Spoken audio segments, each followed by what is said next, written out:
샬롬, 손자병법 첫 번째.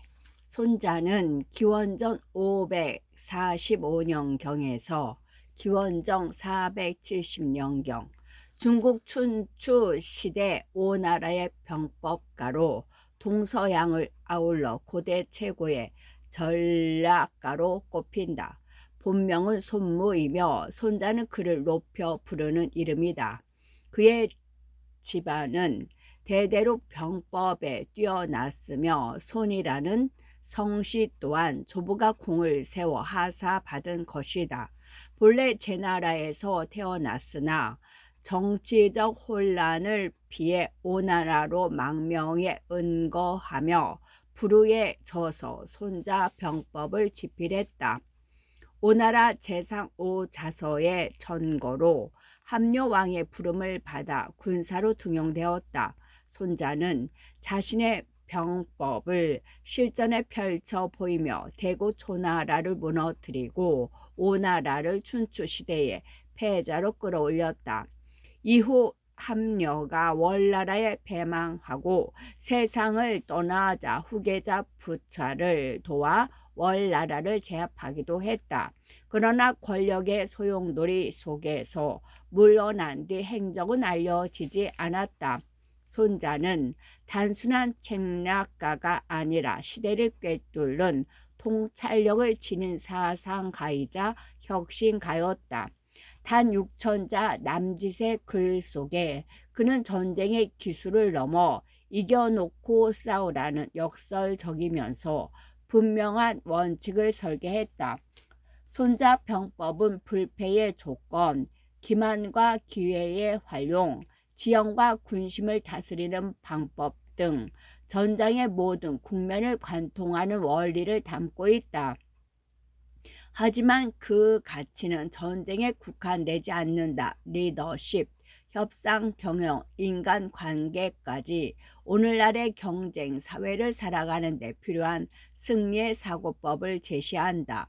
2500년의 세월이 흘렀음에도 손자의 지혜는 낡지 않는다. 그것은 단순한 병법이 아니라 삶의 원리를 꿰뚫는 통찰이기 때문이다. 손자 병법을 읽는다는 것은 곧 100번 싸워도 위태롭지 않은 인생의 전략, 지도를 손에 쥐는 것과 같다. 손자는 우리에게 지금도 냉정하게 속삭인다. 최고의 승리는 싸우지 않고 이기는 것이다. 옴기니 소준섭, 한국외국어대학교 중국어과를 졸업하고 상하이 푸단 대학교에서 국제관계학으로 석사 박사 학위를 받았고 한국외국어대학에서 대우 교수로 강의했고 국회 도서관 중국 담당 조사관으로 일했고 오랫동안 살아온 풍부한 지식과 연구를 바탕으로 경제, 경영, 정치, 역사, 인문 등 다양한 분야에 걸쳐 여러 저서를 펴냈으며 다수의 한중 매체에 폭넓고 깊이 있는 글을 꾸준히 기고하고 있다.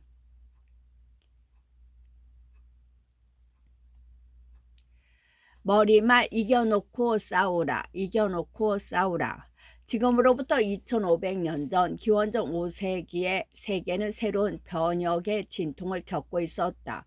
중국의 춘추 전국 시대에는 100개가 넘는 제후국이 난립하여 패권을 다투었고 고대 그리스는 밖으로는 페르시아의 침략을 막아내는 한편 안으로는 아테네와 스파르타 동맹으로 갈라져 펠로폰네소스 전쟁을 벌여야 했다.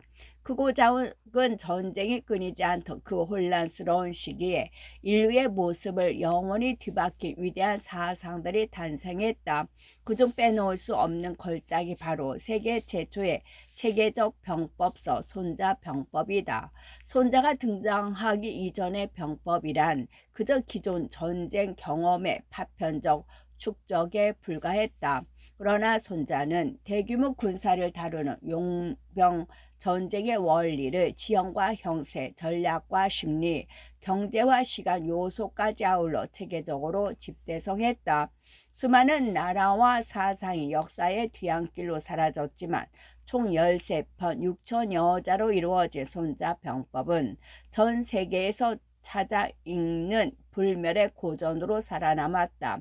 춘추 5패 5나라의 병법가 손자는 기원전 545년에서 470년경 본래 이름은 무이고 손자는 그를 높여 이르는 말이다. 그의 조상은 대대로 용병에 능했다고 전해지는데 손자 또한 마찬가지였다.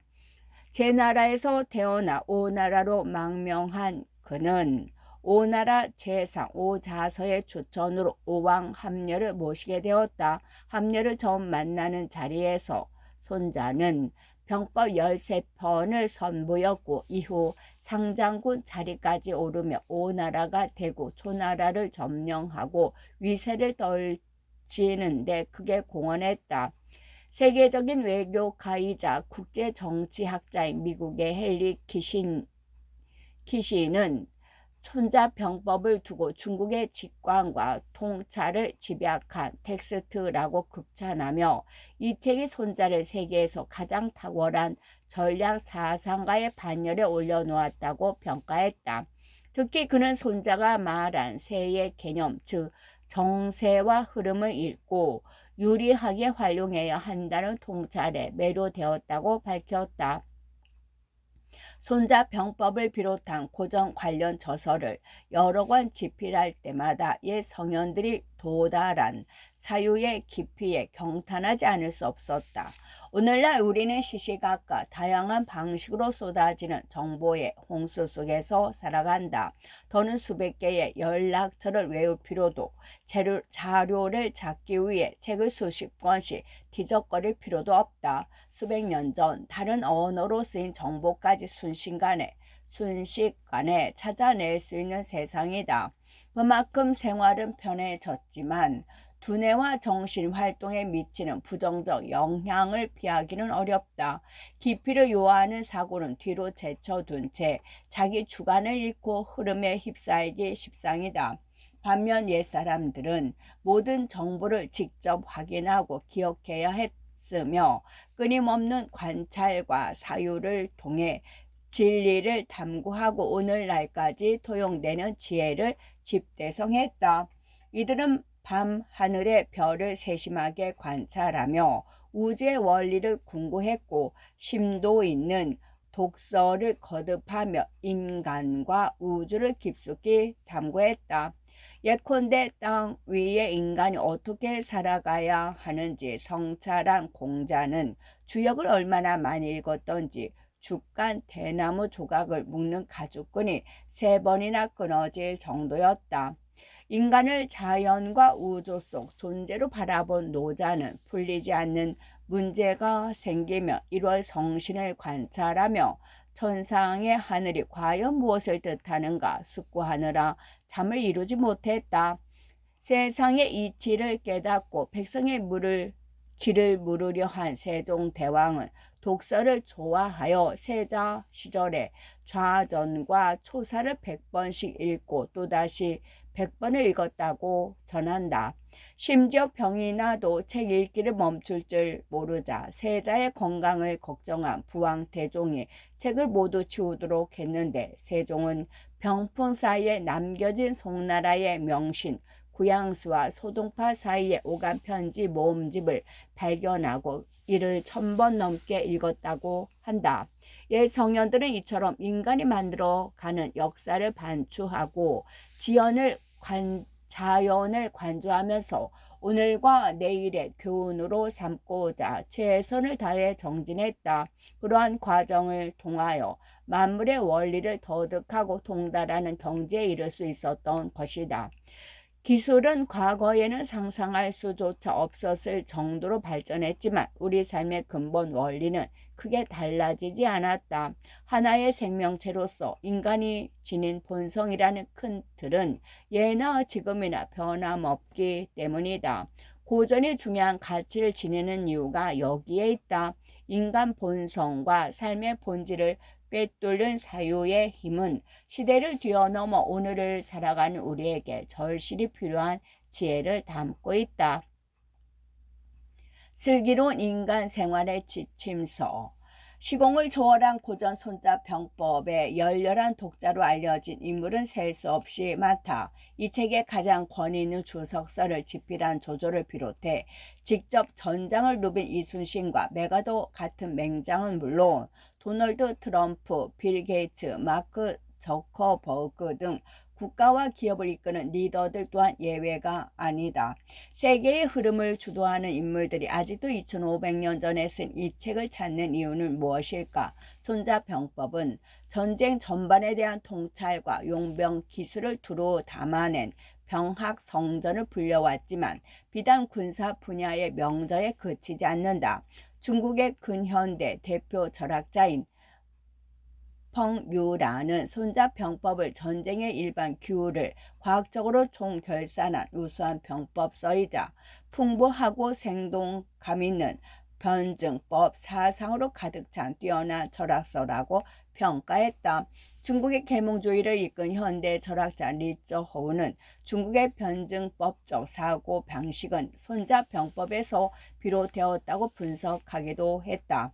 또한 손자병법은 문제가 간결하면서도 치밀한 논리를 갖추었으며 소박하지만 적확하고 함축미가 충만한 묘사와 구체적인 비유를 구사해 문학으로서도 높은 평가를 받는다.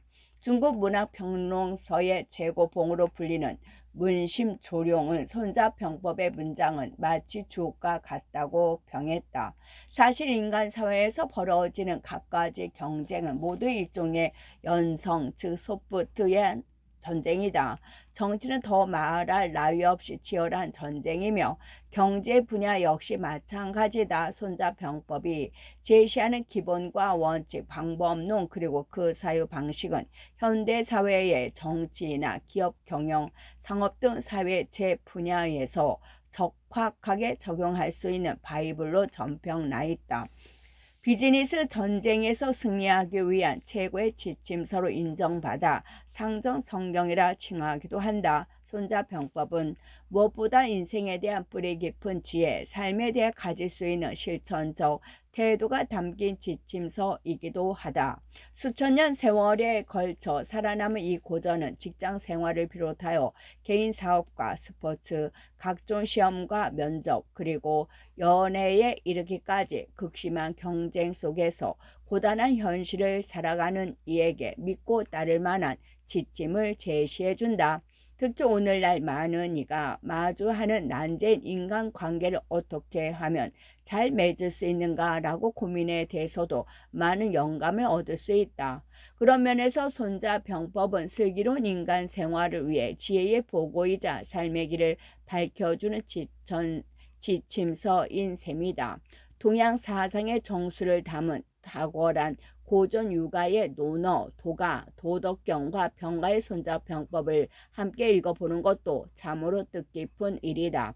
육아로부터는 한 인간으로서 지켜야 할 기본 원칙과 성실한 삶의 철학을 배우고 도가로부터는 번잡한 현실에서 한 걸음 물러나 삶을 총체적으로 바라보는 시각을 얻을 수 있다.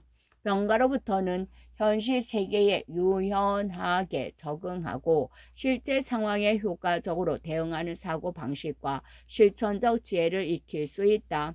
이처럼 삼가의 철학과 가르침을 두루 익히고 이상과 현실, 정의와 효율, 유연함과 결단력이라는 서로 다른 덕목을 조화롭게 키워나간다면 복잡하고도 미묘한 이 세상을 살아가는데 커다란 보탬이 될 오래도록 빛을 발할 지혜를 얻을 수 있으리라 믿는다.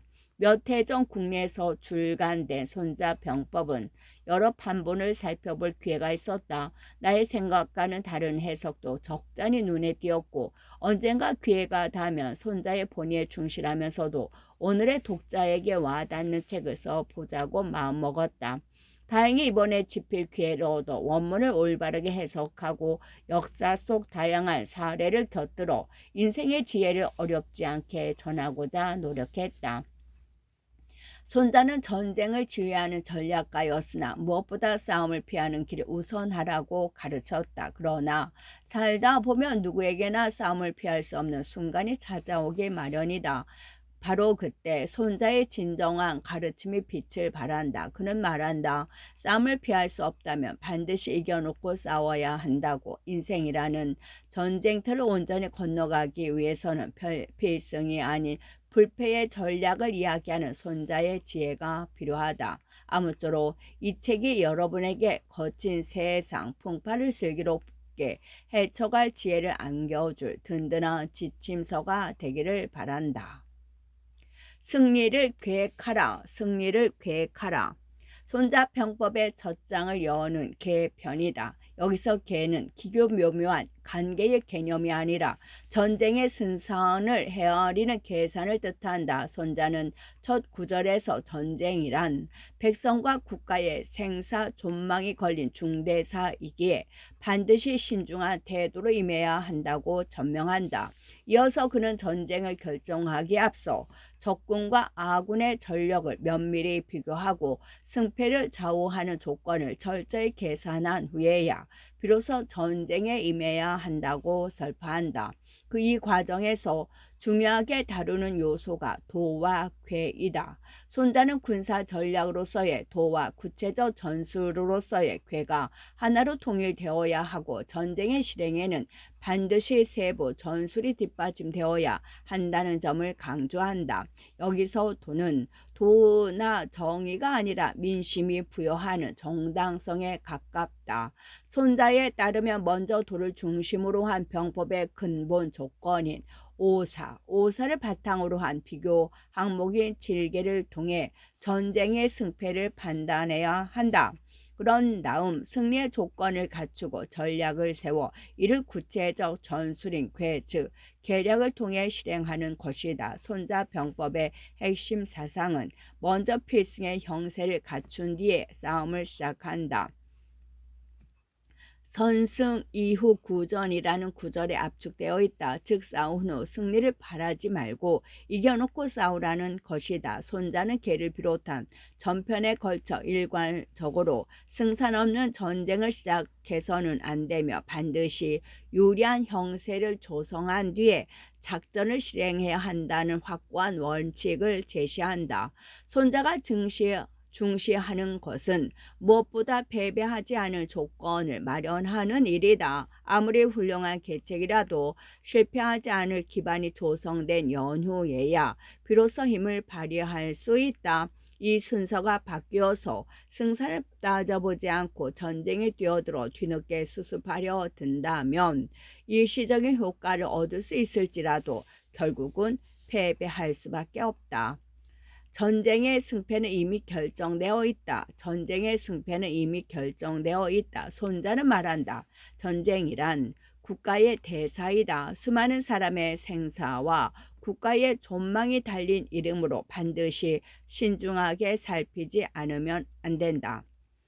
원문의 병은 본서의 제목이 손자병법인 데서도 알 수 있듯이 손자병법의 중심 개념이다. 손자는 이 책에서 병을 크게 전쟁, 군대 혹은 군인, 병기라는 세 가지 의미로 사용했다.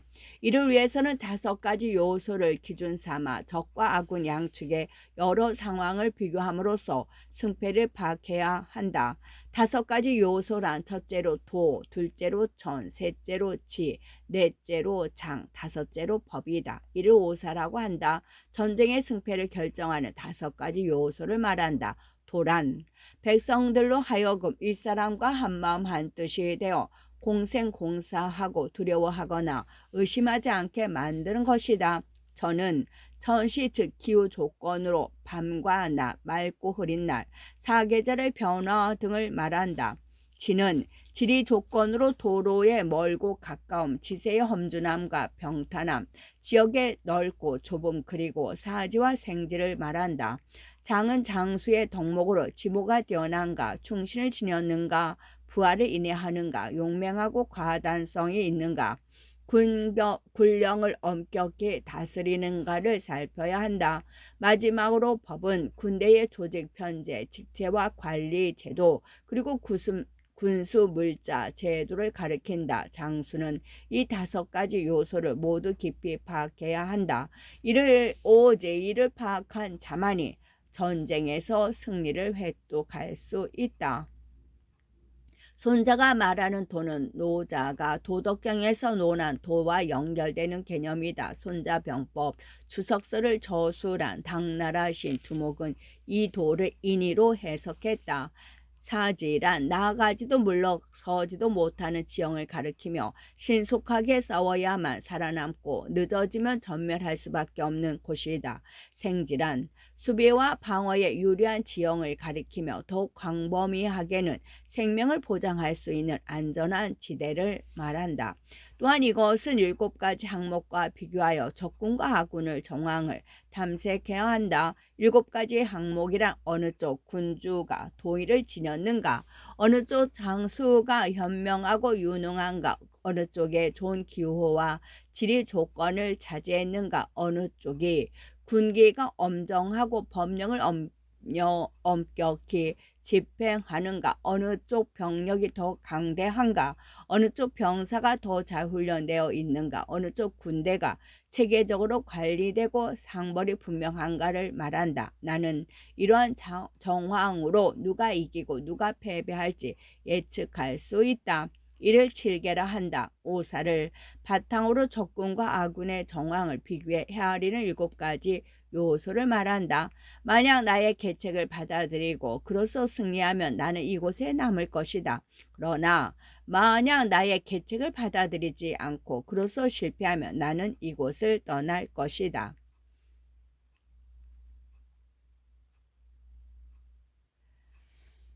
싸우고 이기려 하지 말고 이겨놓고 싸워라. 싸우고 이기려 하지 말고 이겨놓고 싸워라. 맹자와 두보가 그린 전쟁의 참상. 불멸의 병법서 손자병법의 첫 장에서 가장 먼저 강조한 일성은 바로 전쟁의 엄중함이다. 실로 전쟁이란 인간의 깊숙한 고통 속으로 몰아넣는 일도 없다. 따라서 전쟁을 함부로 일으켜서는 안 되며 불가피한 경우에도 신중하고 또 신중히 임해야 한다. 맹자에는 전쟁의 참상이 가감없이 묘사되어 있다. 영토를 빼앗기 위해 벌리는 전쟁으로 들판에는 시체가 가득하고 성을 빼앗기 위해 벌리는 전쟁으로 성 안에는 시체가 즐비하다. 시성으로 추앙되는 당나라의 신 두보도 전쟁통에 먹을 것이 없어 촉은 목피로 연명해야 했고 끝내 아들이 굶어 죽는 비극을 겪었다. 그는 장강 중루 지역을 방랑하다가 쉬운 9세 나이에 호남성 악양 부근의 강에 떠있는 낡은 배 안에서 세상을 떠났다. 나라가 전쟁으로 어지럽던 무렵 쓴 그의 시에는 비참한 심경이 고스란히 담겨있다. 국경에서 흘린 피가 바다를 이루었건만 황제는 국경 확장의 뜻을 굽힐 모른다네. 그대 보지 못했는가? 청해 호수 근처에는 옛부터 쌓인 백골을 거둘 사람조차 없음을. 새 귀신은 원통에 울고 옛 귀신도 통곡하니 날 흐르고 비 내리는 날 울음소리 저량하네. 전쟁은 이처럼 국민의 생사를 뒤흔들고 국가의 존속과 멸망을 좌우하는 중대한 일이다. 그러므로 전쟁에 나서기 전에는 반드시 그 승패를 면밀히 따져보아야 한다. 삶에서도 마찬가지이다. 되도록 전쟁에 나서지 말되 피치 못할 순간에는 싸움을 시작한 후에 이기려 하지 말고 이겨놓고 싸워야 한다. 전쟁의 정당성은 어디서 오는가? 명분이 아닌 마음의 힘. 손자는 전쟁의 승패를 반드시 신중하게 살펴야 한다며 이를 가늠할 수 있는 5가지 기준을 제시한다. 그 첫 번째가 바로 도의다. 손자병법에서 말하는 도란 흔히 떠올리는 도의나 정의와 같은 추상적 개념이 아니라 백성으로 하여금 윗사람과 한마음 한뜻이 되게 만드는 것이라는 구체적인 의미를 담고 있다. 기존에는 전쟁이란 반드시 의로운 명분을 지닌 정의로운 전쟁이어야 한다는 개념이 자리하고 있었다. 그러나 앞의 구절은 이른바 정의로운 전쟁이 먼저 존재하는 것이 아니라 백성이 뜻을 함께하고 힘을 실어줄 때 전쟁은 비로소 정의로워진다는 손자의 인식을 보여준다. 즉 전쟁의 정당성은 명분이 아닌 민심에 달려 있다는 것이다. 손자가 5가지 항목 가운데 도를 가장 먼저 내세우는 법을 마지막으로 언급하는 것 또한 흥미로운 대목이다. 여기서도 제도나 귤보다 백성의 동의가 핵심이라는 입장이 드러난다. 마음을 얻는 자가 승리를 얻는다. 마음을 얻는 자가 승리를 얻는다. 유방과 항우의 결정적 차이.